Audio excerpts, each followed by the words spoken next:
welcome to another episode of our mini-series at Farm to Table, Northern Ontario. We're here at Chelmsford's Green Zone Farms with Mike Soenens.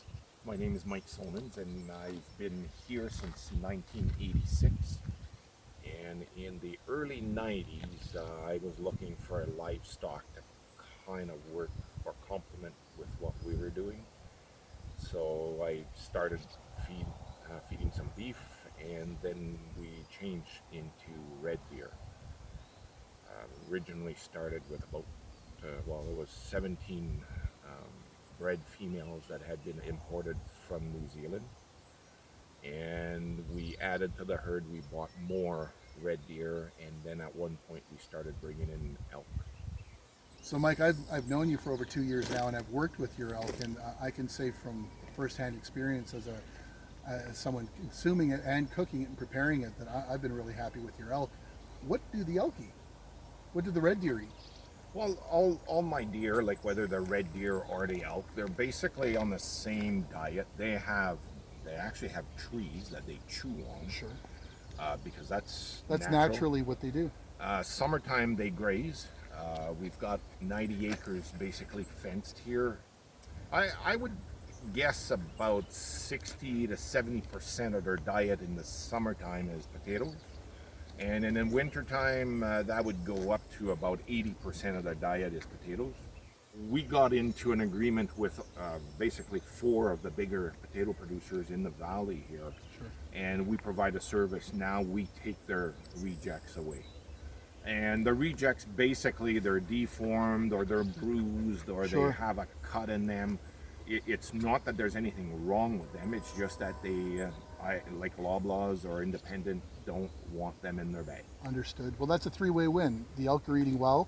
They get to get rid of the product that's a liability for them, and you get the benefit of having great food to bolster their diet.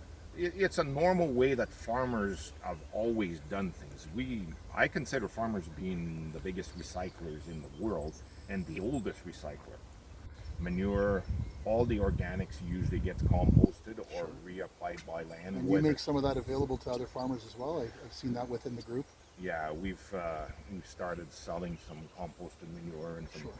Yeah, years ago there was a new farm started up in the area, and one of the city staff went on a tour there, and we had our agricultural advisory committee at the time, and Jason came back and he says, "Hey, I went and visited this place. They do this way."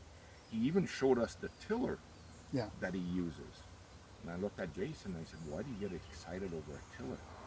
It is the worst piece of equipment for soil health that you can ever put in soil." Mm-hmm. And Jason looked at me and he says, "Why would you say that?" I said, "Because it destroys the natural soil particles. It takes them from a natural size, and it doesn't break it naturally where the weak links are. It actually splits it." Okay. And that's why you end up with some soils where you look at somebody's garden and it looks like cement after it rains. No biodiversity in it. Well, the soil structure has been destroyed, and it'll take a long time for it to come back but that's over mechanical. Okay. Disking and just processing too much. Yeah. So actually, back in 95, 96, I was working with the Ministry of Natural Resources on an elk project and taking a look at those, and those animals were significantly larger than what we're seeing over there, although they look identical to me. You're right. A pure elk, a really good animal, would probably be 25% bigger than what we have. But we, at this point, don't really have what I would consider 100% pure elk. Okay. They're basically crossbred. Pure elk were not doing well in mixed with the red deer. So the breeding, like, that's something that they're doing naturally. That's where they've arrived at, and it looked like a really cohesive group. Yeah, they're doing good now. There's no heavy pecking order like we had before.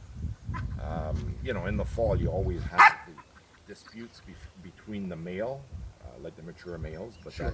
that's part of nature. So. Yeah, and the territoriality of a totally wild elk, much larger area that they're accustomed to ranging, whereas here, what have we got? 90 I got 90 acres. Okay.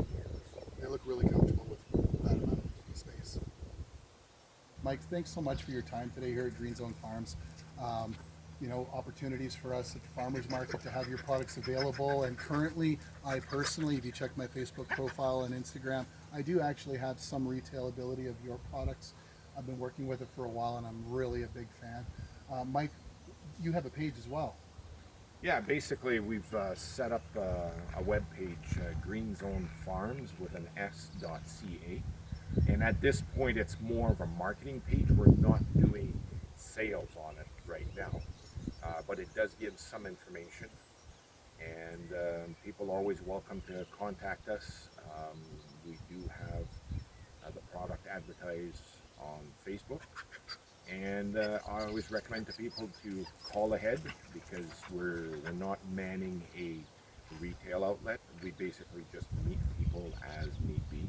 And thanks for having me. Super glad that you got to spend that time with you. And of course, you can take a look at my profile to be able to find Mike's products. And that's exactly what we're doing. I've got his stickers on the product, and I'm just making it available to anyone from the group and from abroad. Let's get that elk out there. It's a wonderful product, and have a great day. All right, so if you take a look at our page where we've got the bio, check that out. We've got this, we've got green shirts.